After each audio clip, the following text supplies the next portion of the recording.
Mailer sistemos atsakomojo laiško nustatymai. Prisijungus prie Mailer sistemos pasirinkite skirtuką nustatymai. Čia jūs matote formą, kurią reikia paruošti, norint nustatyti laišką, kurį gaus vartotojas užpildys jūsų formą. Laiške gali būti naudojami kintamieji.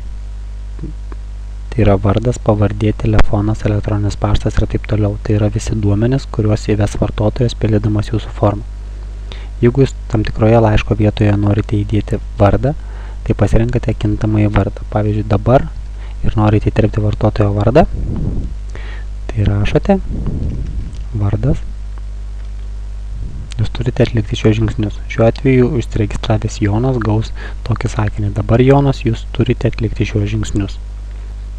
Čia yra žmogiškasis pavadinimas, o čia yra kompiuterio kintamasis ir taip toliau. Laiško formą galima formatuoti. Tai yra šriftam galima priskirti įvairius formatus. Pavyzdžiui, sveikinu priėmus svarbų sprendimą, norėtumėme, kad vartotojas į tai atkreiptų dėmesį labiau. Tai mes jį galime paryškinti ir galbūt uždėti raudoną ar kitokią spalvą. Kokius žingsnius jūs turės atlikti, mes galime rašyti pakreiptai ir paryškintai. Toliau mes numeruojame žingsnius. Čia labai tiktų numeracija. Pažymime visus eilutes, kuriem yra reikalinga numeracija ir parinkame numeraciją. Taigi sistema labai gražiai ir tvarkingai sunumeruoja.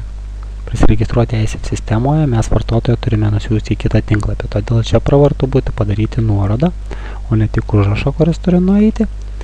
Taigi, aš nusikopijavau kompiuterio atmintį šią nuorodą. Kada mes pažymime, spaudžiame įterpti taisyti nuorodą ir įterpiame nuorodą. Spaudžiame OK. Taigi dabar vartotojas matys ne tik tekstą, bet ir galės jį paspausti, kas nusiųs jį tiesiai į jūsų norimą puslapį.